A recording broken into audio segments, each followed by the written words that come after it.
Hello नमस्कार साथियों, स्वागत है आप लोग सभी को ब्राइट फ्यूचर लाइव में। साथियों, आज की क्लास में हम लोग डिस्कस करने वाले हैं पीरियोडिक टेबल से 100 इम्पोर्टेंट क्वेश्चन जो एग्ज़ाम में बार बार पूछे जाते हैं। पहला क्वेश्चन है, आधुनिक आवर्त सारणी किसने दी? तो आधुनिक आवर्त सारणी की खोज हेनरी मोसले ने किया था। तो ऑप्शन नंबर बी इसका सही आंसर हो जाती है। अगला क्वेश्चन पूछ सकती है कि आधुनिक आवर्त सारणी की खोज कब की गई थी? तो 1913 में की गई थी, जो परमाणु संख्या पर आधारित था। तो ये भी बात ध्यान में रखिएगा। अगला क्वेश्चन पूछा जा सकता है कि आवर्त सारणी की खोज किसने की? तो आवर्त सारणी की खोज मेंडलीफ ने 1869 में किया था, जो परमाणु भार पर आधारित था। तो ये भी बात आप ध्यान में रखिएगा। यह क्वेश्चन देख सकते हैं कि रेलवे एग्जाम में पूछा गया है और यह इम्पोर्टेंट क्वेश्चन है। अगला क्वेश्चन है, आधुनिक आवर्त नियम किस पर आधारित है? तो आधुनिक आवर्त नियम परमाणु संख्या पर आधारित है। तो ऑप्शन नंबर बी इसका सही आंसर हो जाती है। अगला क्वेश्चन है, मेंडलीफ की आवर्त सारणी आधारित थी। तो मेंडलीफ की आवर्त सारणी परमाणु द्रव्यमान पर आधारित थी। तो ऑप्शन नंबर सी इसका सही आंसर हो जाती है। आवर्त सारणी में कुल आवर्त की संख्या कितनी होती है? तो आवर्त सारणी में कुल आवर्त की संख्या जो होती है वह 7 होती है। तो ऑप्शन नंबर बी इसका सही आंसर हो जाती है। अगला क्वेश्चन है, आधुनिक आवर्त सारणी में कुल समूह की संख्या कितनी होती है? तो आधुनिक आवर्त सारणी में कुल समूह की संख्या 18 होती है, जो कि ऑप्शन नंबर सी में दिया गया है। अगला क्वेश्चन है, क्षार धातुएं किस समूह में आती है? तो क्षार धातुएं समूह 1 में आती है। समूह 1 में कौन कौन सी धातु आती है? जैसे कि लिथियम हो गया, सोडियम हो गया, पोटेशियम हो गया, रुबिडियम हो गया, सीजियम और फ्रेंशियम। ये सभी धातु समूह 1 में आती है। तो आप लोग ध्यान में रखिएगा। अगला क्वेश्चन है, हैलोजन तत्व किस समूह में होते हैं? तो हैलोजन तत्व समूह 17 में होती है, जो कि ऑप्शन नंबर बी इसका सही आंसर हो जाती है।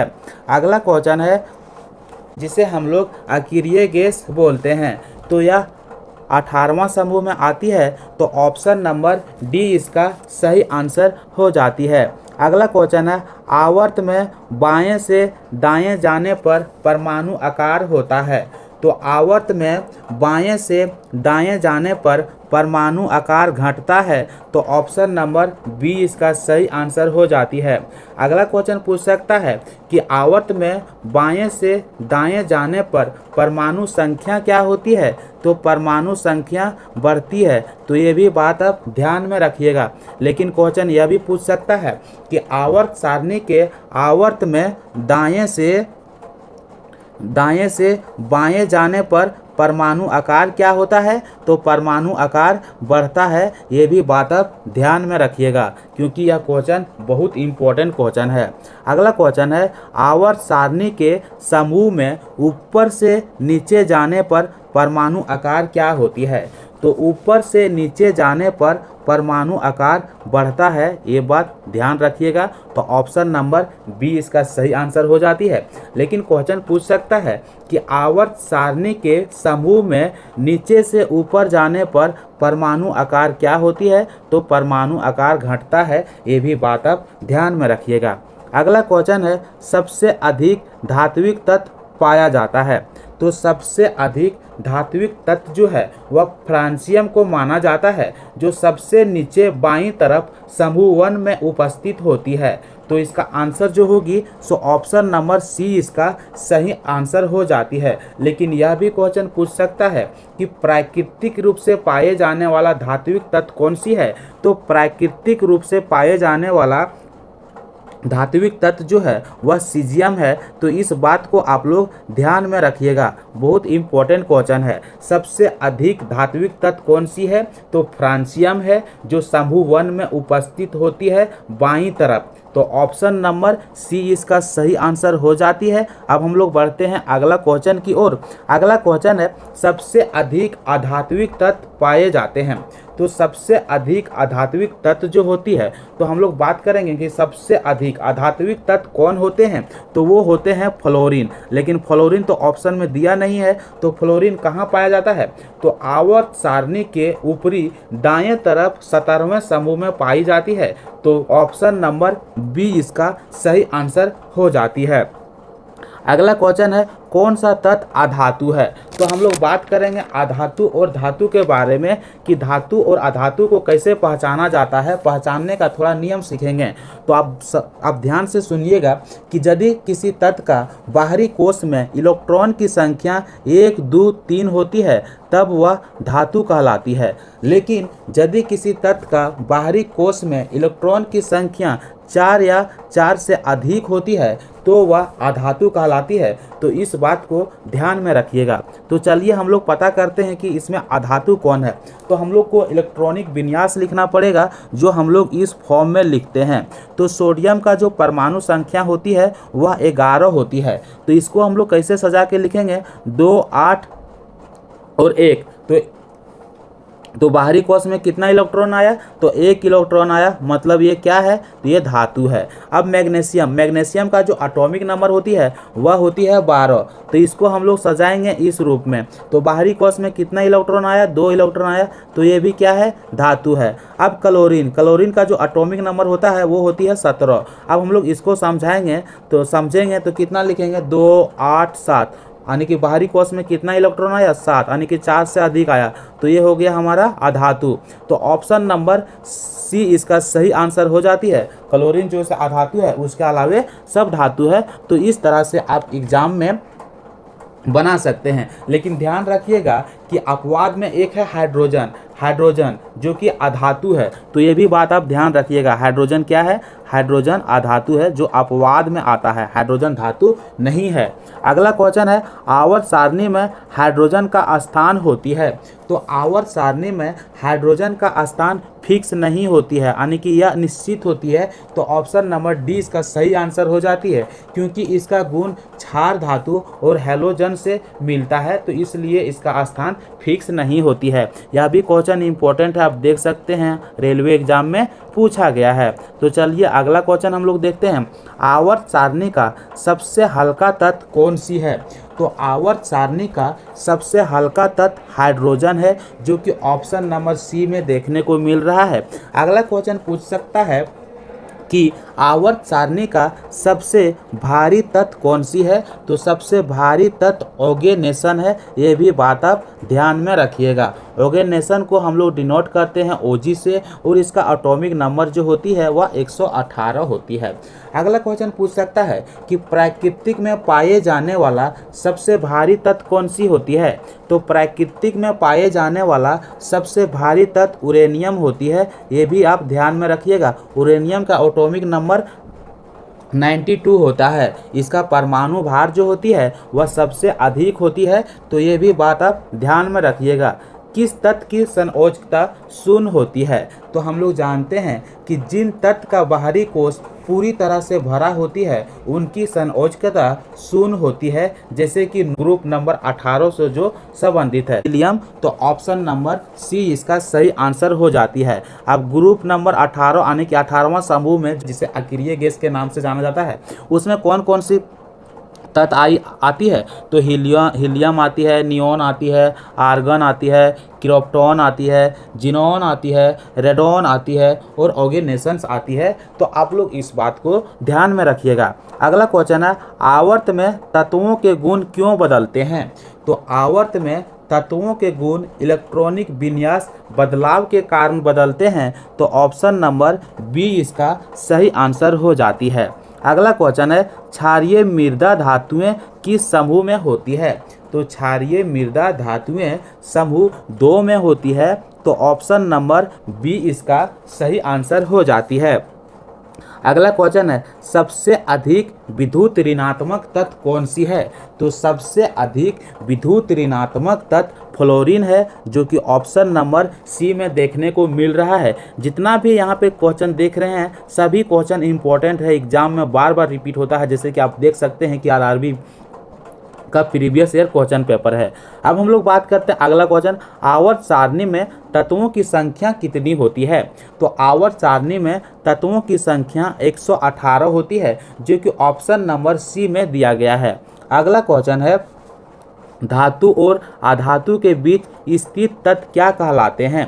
तो धातु और अधातु के बीच वाले तत्व को उपधातु के नाम से जाना जाता है, क्योंकि उपधातु धातु और अधातु दोनों का गुण रखता है, इसलिए। अब हम लोग बात करते हैं बोरोन किस श्रेणी में आती है। तो बोरोन उपधातु को श्रेणी में आता है, तो ऑप्शन नंबर सी इसका सही आंसर हो जाता है। समूह 13 को बोरोन समूह के नाम से जाना जाता है, ये भी बात आप ध्यान में रखिएगा। अगला क्वेश्चन है, किस समूह के तत्व अत्यधिक क्रियाशील होते हैं। तो समूह 1 और समूह 17 के तत्व अत्यधिक क्रियाशील होते हैं, तो ऑप्शन नंबर यहाँ पे सी और बी सही हो जाता है। क्वेश्चन डायरेक्ट पूछ लिया जाता है कि किस समूह के तत्व अत्यधिक क्रियाशील होते हैं। तो समूह 1 और समूह 17 के तत्व अधिक क्रियाशील होते हैं, लेकिन समूह 1 वाला धातु में होती है और समूह 17 वाला अधातु में होती है, तो ये भी बात को आप ध्यान में रखिएगा। धातु में पूछेगा तो समूह 1 का अत्यधिक क्रियाशील होता है, अधातु में पूछेगा तो समूह 17 का अत्यधिक क्रियाशील होती है। आप इस बात को ध्यान में रखिएगा। अगला क्वेश्चन है, किस समूह के तत्व कम क्रियाशील होते हैं। तो समूह 18 के तत्व, जिसे हम लोग नॉक्रिस्ट गैस कहते हैं, वह कम अभिक्रियाशील होती है, तो ऑप्शन नंबर डी इसका सही आंसर हो जाती है। यह भी क्वेश्चन बार बार पूछा जाता है, आप यहाँ पे देख सकते हैं कि प्रीवियस ईयर का क्वेश्चन है।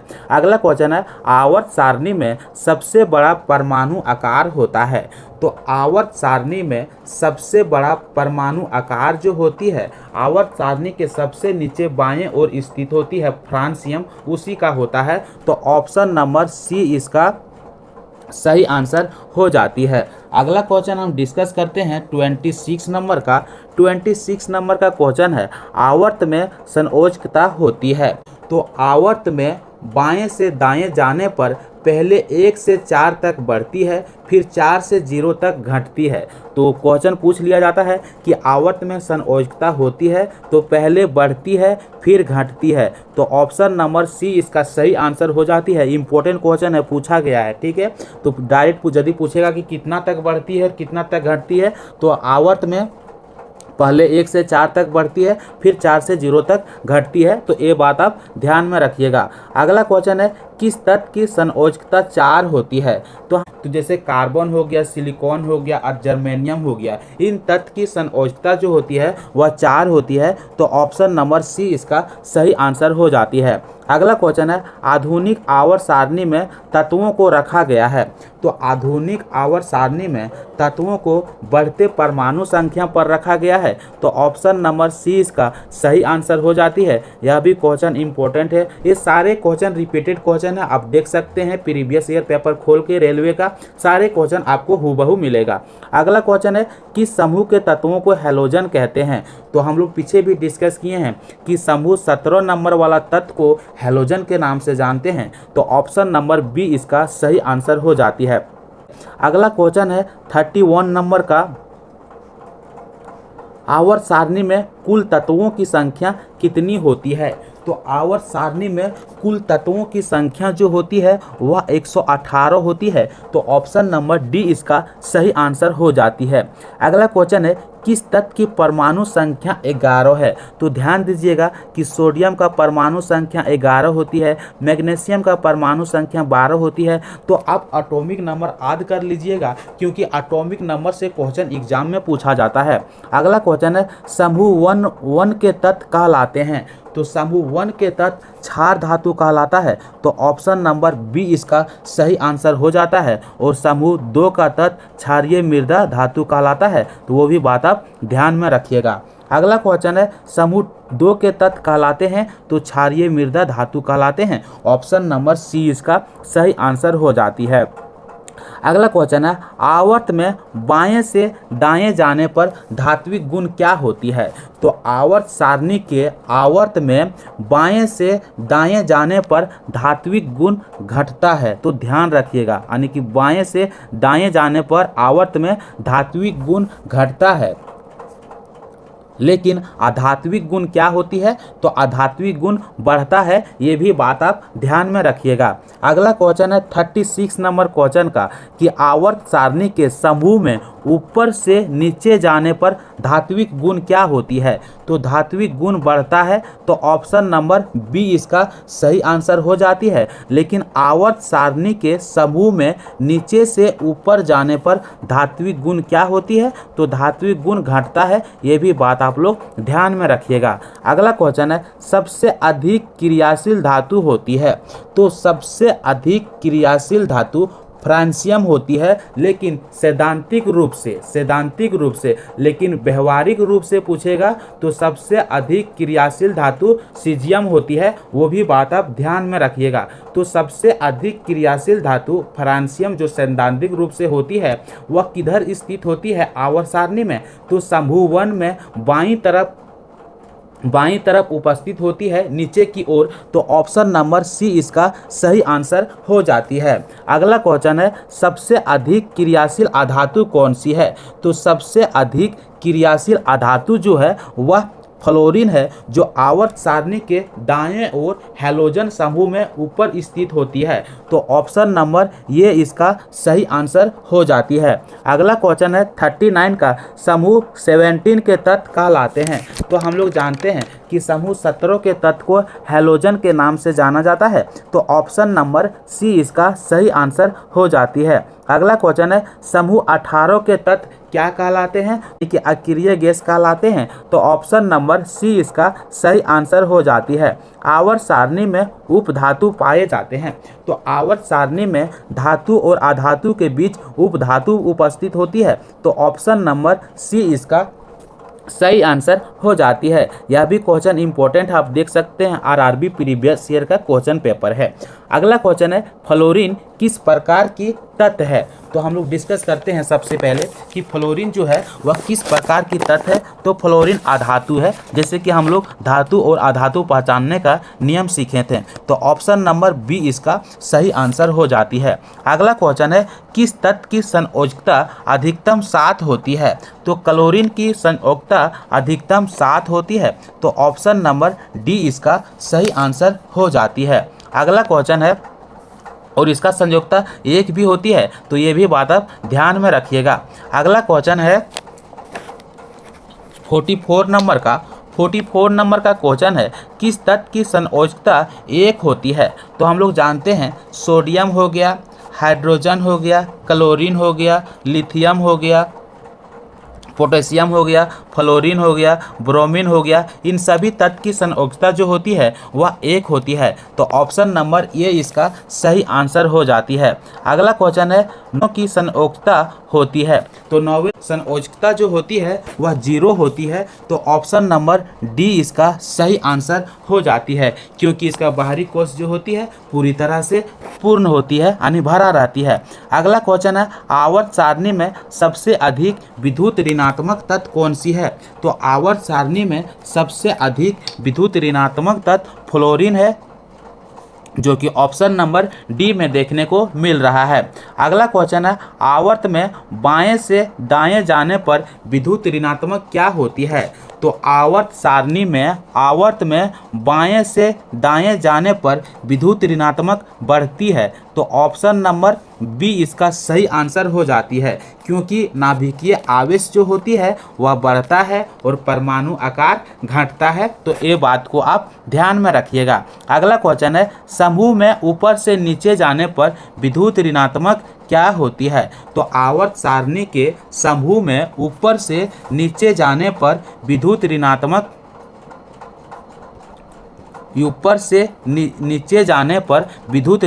क्या होती है, तो विद्युत ऋणात्मक घटती है, ध्यान में रखिएगा, क्योंकि परमाणु आकार जो है वह बढ़ता है, तो ऑप्शन नंबर बी इसका सही आंसर हो जाती है। अगला क्वेश्चन है किस तत्व की इलेक्ट्रॉन ग्रहण प्रवृत्ति अधिक होती है, तो फ्लोरीन को इलेक्ट्रॉन ग्रहण प्रवृत्ति अधिक होती है। तो ऑप्शन नंबर सी इसका सही आंसर हो जाती है, क्योंकि आवर्त सारणी में सबसे अधिक विद्युत ऋणात्मक तत्व कौन है, तो वह फ्लोरीन है, इसलिए ऑप्शन नंबर सी इसका सही आंसर हो जाती है। अगला क्वेश्चन है, सबसे अधिक इलेक्ट्रॉन ग्रहण करने वाला तत्व कौन सी है, तो वो भी फ्लोरीन है, आप ध्यान में रखिएगा। अगला क्वेश्चन है 51 का, किस तत्व का परमाणु आकार सबसे बड़ा होता है। परमाणु आकार सबसे बड़ा होती है तो फ्रांसियम तत्व का परमाणु आकार सबसे बड़ा होती है, जो आवर्त सारणी के सबसे नीचे बाईं ओर स्थित होती है। तो ऑप्शन नंबर सी इसका सही आंसर हो जाती है। अगला क्वेश्चन है, आवर्त सारणी में परमाणु आकार निर्भर करती है। तो आवर्त सारणी में परमाणु आकार इलेक्ट्रॉन की कक्षा पर निर्भर करती है, तो ऑप्शन नंबर बी इसका सही आंसर हो जाती है। अगला क्वेश्चन है, आवर्त में ऊपर से नीचे जाने पर आयनीकरण ऊर्जा होती है। तो आवर्त में ऊपर से नीचे जाने पर आयनीकरण ऊर्जा जो होती है वह क्या होती है, तो समझिएगा आवर्त में यहाँ क्या होना चाहिए था कि आवर्त सारणी के समूह में ऊपर से नीचे जाने पर आयनीकरण ऊर्जा जो होती है वह क्या होती है, तो वह घटती है। तो ऑप्शन नंबर बी इसका सही आंसर हो जाती है। अगला क्वेश्चन है, सबसे अधिक आयनीकरण ऊर्जा होती है। तो सबसे अधिक आयनीकरण ऊर्जा हीलियम होती है। हीलियम किसके अंतर्गत आती है, तो कौन सा समूह में आती है, तो 18वां समूह में आती है, आप ध्यान रखिएगा। आवर्त सारणी में कौन से तत्व संक्रमण धातु कहलाते हैं। तो हम लोग जानते हैं कि आवर्त सारणी में डी ब्लॉक को संक्रमण धातु के नाम से जाना जाता है, जो समूह 3 से समूह 12 तक होती है। तो ऑप्शन नंबर बी इसका सही आंसर हो जाती है। अगला क्वेश्चन है, किस तत्व का प्रयोग फिलामेंट में किया जाता है। तो टंगस्टन तत्व का प्रयोग फिलामेंट में किया जाता है। तो ऑप्शन नंबर सी इसका सही आंसर हो जाती है। अगला क्वेश्चन है, आवर्त सारणी में लैंथेनाइड और एक्टिनाइड कहलाता है। तो आवर्त सारणी में लैंथेनाइड और एक्टिनाइड के नाम से एफ ब्लॉक को जाना जाता है। तो ऑप्शन नंबर डी इसका सही आंसर हो जाती है। सारे इंपॉर्टेंट क्वेश्चन है और प्रीवियस ईयर क्वेश्चन है, आप देख सकते हैं सब में लिखा हुआ है आरआरबी PYQ मतलब रेलवे प्रीवियस ईयर क्वेश्चन, ठीक है। अगला क्वेश्चन है, हाइड्रोजन को किस समूह में रखा गया है। तो हाइड्रोजन को समूह 1 में रखा गया है। तो ऑप्शन नंबर ये इसका सही आंसर हो जाती है। अगला क्वेश्चन है, किस समूह के तत्वों की संयोजकता 2 होती है। तो समूह नंबर 2 की तत्वों की संयोजकता 2 होती है। तो ऑप्शन नंबर बी इसका सही आंसर हो जाती है। अगला क्वेश्चन है 60 नंबर का, आवर्त सारणी में धातुओं की संख्या होती है। तो आवर्त सारणी में धातुओं की संख्या बहुत अधिक होती है,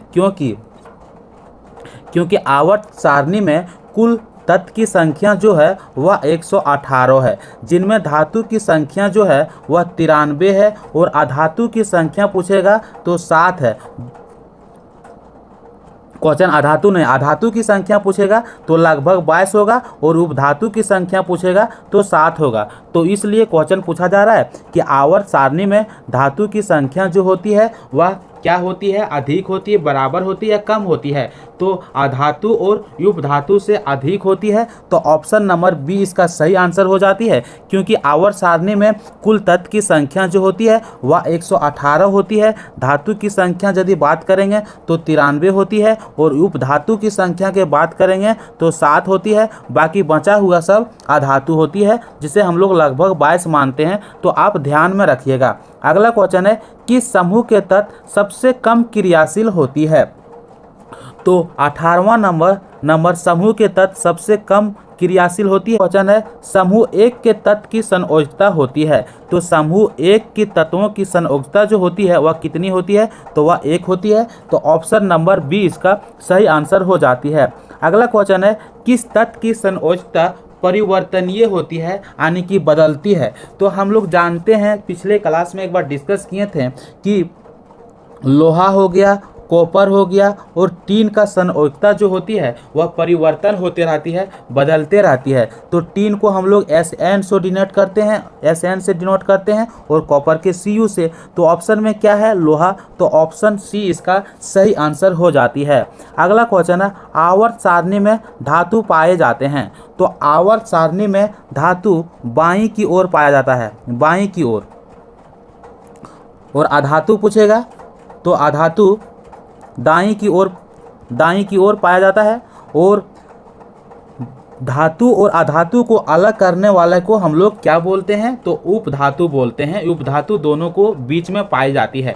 लेकिन ध्यान रखिएगा कि धातु जो है सो आवर्त सारणी में बाएं की ओर पाई तो जाती है, लेकिन हाइड्रोजन की छोड़कर, हाइड्रोजन अधातु है वह अपवाद में है। अगला क्वेश्चन है, आवर्त में दाएं से बाएं जाने पर परमाणु आकार क्या होती है? यानी कि आवर्त सारणी में दाएं से बाएं जाने पर परमाणु आकार क्या होती है? तो परमाणु आकार बढ़ता है। तो ऑप्शन नंबर बी इसका सही आंसर हो जाती है। अगला क्वेश्चन पूछ सकता है कि आवर्त सारणी में दाएं से बाएं जाने पर परमाणु आकार क्या होती है? तो बढ़ती है। ये क्वेश्चन तो पूछा गया है। अगला क्वेश्चन पूछ सकता है कि आवर्त सारणी में बाएं से दाएं जाने पर परमाणु आकार क्या होती है? तो घटता है। ये बात आप ध्यान में रखिएगा, बहुत इंपॉर्टेंट क्वेश्चन है, घुमा फिरा के क्वेश्चन पूछा जाता है। यहाँ भी देख सकते हैं RRB PY की यानी कि रेलवे में पूछा गया क्वेश्चन है। अगला क्वेश्चन है, आवर्त में बाएं से दाएं जाने पर आयनीकरण ऊर्जा क्या होती है? आवर्त सारणी के आवर्त में बाएं से दाएं जाने पर आयनीकरण ऊर्जा जो होती है वह क्या होती है? तो वह बढ़ती है। तो ऑप्शन नंबर बी इसका सही आंसर हो जाती है। ये बात आप लोग ध्यान में रखिएगा। अगला क्वेश्चन है, सबसे अधिक इलेक्ट्रोपॉजिटिव तत्व होती है। सबसे अधिक इलेक्ट्रोपॉजिटिव तत्व जो होती है वह कौन सी होती है? तो फ्रेंशियम होती है, जिसे हम लोग FR से डिनोट करते हैं। तो ऑप्शन नंबर डी इसका सही आंसर हो जाती है। इलेक्ट्रोपॉजिटिव तत्व क्वेश्चन पूछा जाता है कि सबसे अधिक इलेक्ट्रोपॉजिटिव तत्व कौन होती है? तो फ्रेंशियम होती है।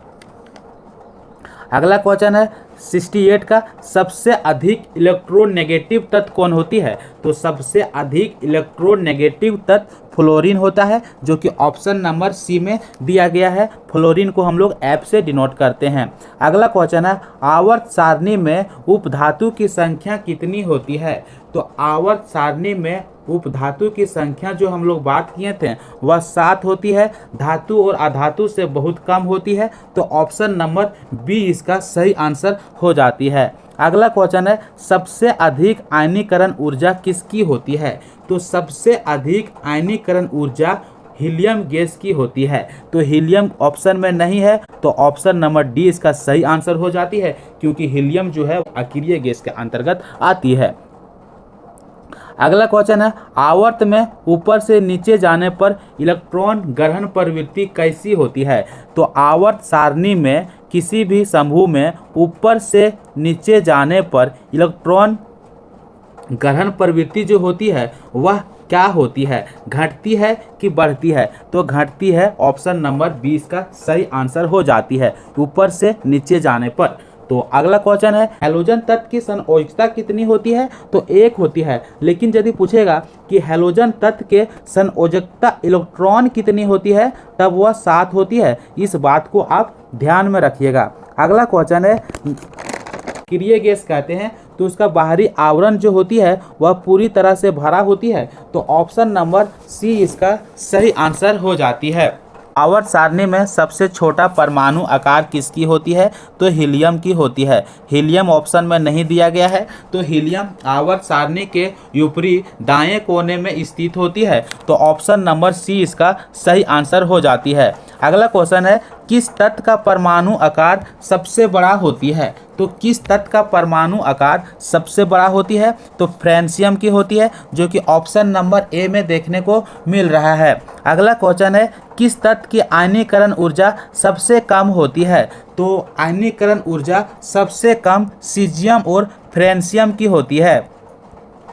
सीजियम और फ्रेंशियम को, लेकिन फ्रेंशियम का आयनीकरण ऊर्जा सीजियम से भी कम माना जाता है। तो ऑप्शन नंबर डी इसका सही आंसर हो जाती है। अगला क्वेश्चन है, आवर्त सारणी में संक्रमण धातुएं होती है। तो आवर्त सारणी में संक्रमण धातुएं डी ब्लॉक में पाई जाती है। तो ऑप्शन नंबर सी इसका सही आंसर हो जाती है। और वह कौन कौन सा समूह होती है? तो समूह 3 से लेकर समूह 12 तत्व को हम लोग संक्रमण धातु के नाम से जानते हैं। अगला क्वेश्चन है, एफ ब्लॉक तत्वों को कहा जाता है। तो एफ ब्लॉक तत्वों को क्या कहा जाता है? तो आंतरिक संक्रमण धातु के नाम से जाना जाता है। और एस ब्लॉक को क्या कहते हैं? एस ब्लॉक में धातु को रखा गया है लेकिन हाइड्रोजन को छोड़कर, और पी ब्लॉक में धातु, अधातु और उपधातु तीनों को रखा गया है। तो आप लोग ध्यान में रखिएगा। अगला क्वेश्चन है, सबसे अधिक धात्विक गुण किसमें पाया जाता है? तो सबसे अधिक धात्विक गुण फ्रेंशियम में पाया जाता है, जो आवर्त सारणी के सबसे नीचे बाईं ओर स्थित होती है। तो ऑप्शन नंबर सी इसका सही आंसर हो जाती है। अगला क्वेश्चन है, सबसे अधिक अधात्विक गुण किसमें पाई जाती है? तो सबसे अधिक अधात्विक गुण फ्लोरीन में पाया जाता है, जो आवर्त सारणी के ऊपर दाईं की ओर स्थित होती है। तो ऑप्शन नंबर ए इसका सही आंसर हो जाती है। अगला क्वेश्चन है, किस तत्व की इलेक्ट्रॉन ग्रहण प्रवृत्ति न्यूनतम होती है? तो हीलियम की इलेक्ट्रॉन ग्रहण प्रवृत्ति न्यूनतम होती है। तो ऑप्शन नंबर सी इसका सही आंसर हो जाती है। अगला क्वेश्चन है 82 नंबर का, किस समूह के तत्व रंगीन यौगिक बनाते हैं? तो डी ब्लॉक के तत्व रंगीन यौगिक बनाते हैं। तो ऑप्शन नंबर सी इसका सही आंसर हो जाती है। अगला क्वेश्चन है, आधुनिक आवर्त नियम किसने दिया? तो मोजले ने दिया है। तो ऑप्शन नंबर सी इसका सही आंसर हो जाती है। मेंडलीफ आवर्त सारणी में कितने समूह थे? तो मेंडलीफ आवर्त सारणी में समूह की संख्या 8 था, लेकिन आधुनिक आवर्त सारणी में समूह की संख्या 18 है। तो इस बात को आप लोग ध्यान रखिएगा। तो ऑप्शन नंबर बी इसका सही आंसर हो जाती है। अगला क्वेश्चन है, किस तत्व को जीवन गैस कहा जाता है? तो ऑक्सीजन तत्व को जीवन गैस के नाम से जाना जाता है। अगला क्वेश्चन है, किस तत्व को रासायनिक उद्योग की रीढ़ कहा जाता है? तो सल्फ्यूरिक अम्ल, जिसे H2SO4 से डिनोट करते हैं, इसे रासायनिक उद्योग की रीढ़ कहा जाता है। तो ऑप्शन नंबर डी इसका सही आंसर हो जाती है। अगला क्वेश्चन है, किस तत्व की संयोजकता परिवर्तनीय होती है, जो बदलती है? तो हम लोग डिस्कस किए थे, क्या डिस्कस किए थे कि किस तत्व की संयोजकता परिवर्तनीय होती है। तो ऑप्शन में दिया गया है लोहा, कॉपर और टीन का संयोजकता जो होती है वह परिवर्तनीय होती है। तो ऑप्शन नंबर सी इसका सही आंसर हो जाती है।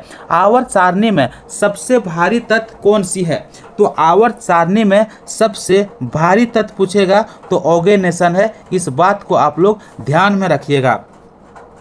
अगला क्वेश्चन है, किस तत्व को रसायन का राजा कहा जाता है? तो रसायन का राजा किस तत्व को कहा जाता है? तो सल्फ्यूरिक अम्ल को कहा जाता है, जिसे हम लोग H2S4 से डिनोट करते हैं। और तो ऑप्शन में सल्फ्यूरिक अम्ल रहना चाहिए था। यदि क्वेश्चन पूछेगा कि तत्वों का राजा किसे कहा जाता है, तो तत्वों का राजा कार्बन को कहा जाता है। इस बात को भी आप लोग ध्यान में रखिएगा। अगला क्वेश्चन है, किस तत्व को काला सोना के नाम से जाना जाता है? तो पेट्रोलियम और कोयला को काला सोना के नाम से जाना जाता है, लेकिन ऑप्शन में दोनों दिया गया है। तो पेट्रोलियम के साथ इसका सही आंसर हो जाती है।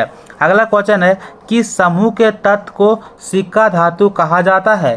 तो समूह नंबर 11 के तत्व को सिक्का धातु कहा जाता है। तो ऑप्शन नंबर सी इसका सही आंसर हो जाती है, जिनमें सोना, चांदी और कॉपर होती है। अब बात करते हैं अगला क्वेश्चन, सिक्का धातुएं होती है। तो सिक्का धातु कौन कौन सी है अभी डिस्कस किए थे, कॉपर, चांदी, सोना। तो ऑप्शन नंबर ए इसका सही आंसर हो जाती है। चांदी को हम लोग AG से डिनोट करते हैं और सोना को हम लोग AU से डिनोट करते हैं। तो इसलिए ऑप्शन नंबर ए इसका सही आंसर हो जाती है। सबसे अधिक प्रचुर मात्रा में पाए जाने वाला धातु कौन सी है? तो पृथ्वी के क्रस्ट में सबसे अधिक प्रचुर मात्रा में पाए जाने वाली धातु एल्युमिनियम है। तो ऑप्शन नंबर बी इसका सही आंसर हो जाती है। अगला क्वेश्चन है, सबसे अधिक प्रचुर मात्रा मात्रा में पाए जाने वाला अधातु कौन सी है, तो वह ऑक्सीजन है। तो ऑप्शन नंबर ए इसका सही आंसर हो जाती है। अगला क्वेश्चन है, किस तत्व का प्रयोग थर्मामीटर में होती है, तो पारा का प्रयोग थर्मामीटर में होती है। तो ऑप्शन नंबर बी इसका सही आंसर हो जाती है। अगला क्वेश्चन है, आवर्त सारणी में किस तत्व का स्थान यह निश्चित होती है, तो हाइड्रोजन का होती है। तो ऑप्शन नंबर बी इसका सही आंसर हो जाती है। अगला क्वेश्चन है, किस तत्व को धातुओं का राजा कहा जाता है, तो धातुओं को राजा किसे कहता है, सोना को कहा जाता है, जिसे Au से डिनोट करते हैं। तो ऑप्शन नंबर सी इसका सही आंसर हो जाती है। अगला क्वेश्चन है, किस तत्व को सफ़ेद सोना कहा जाता है, तो सफ़ेद सोना प्लेटिनम को कहा जाता है। तो ऑप्शन नंबर बी इसका सही आंसर हो जाती है। अगला क्वेश्चन है, किस तत्व को तरल धातु कहा जाता है, तो पारा को तरल धातु के नाम से जाना जाता है। तो ऑप्शन नंबर सी इसका सही आंसर हो जाती है। अगला क्वेश्चन है, आवर्त सारणी में धातु और अधातु को अलग करने वाली रेखा क्या कहलाती है, तो वह जिग जैग कहलाती है। इस बात को ध्यान में रखिएगा। तो ऑप्शन नंबर सी इसका सही आंसर हो जाती है। अगला क्वेश्चन पूछ सकता है कि सबसे हल्की धातु कौन सी है, तो वह लिथियम है। अगला क्वेश्चन पूछ सकता है कि सबसे भारी धातु कौन सा है, तो वह ओस्मियम है। ये भी याद रखिएगा, इम्पोर्टेंट क्वेश्चन है। अगला क्वेश्चन पूछ सकता है कि अष्टक का सिद्धांत किसने दिया था, तो जॉन न्यूलैंड ने दिया था 1865 में। बहुत इंपॉर्टेंट क्वेश्चन है। अगला क्वेश्चन पूछ सकता है कि त्रिक का नियम किसने दिया था, तो जोहान वोल्फ गैंग डोबेरियर ने दिया था। तो आप लोग ध्यान में रखिएगा, इतना क्वेश्चन बन सकता था। सभी क्वेश्चन को कवर कर दिए हैं। तो आप लोग को वीडियो कैसा लगा कमेंट करके ज़रूर बताइएगा। और यदि आप मेरे चैनल पे पहली बार जुड़े होंगे तो प्लीज़ मेरे चैनल को सब्सक्राइब कर लीजिएगा, ठीक जीके जीएस की तैयारी करने के लिए। अब हम लोग मिलते हैं नेक्स्ट क्लास में।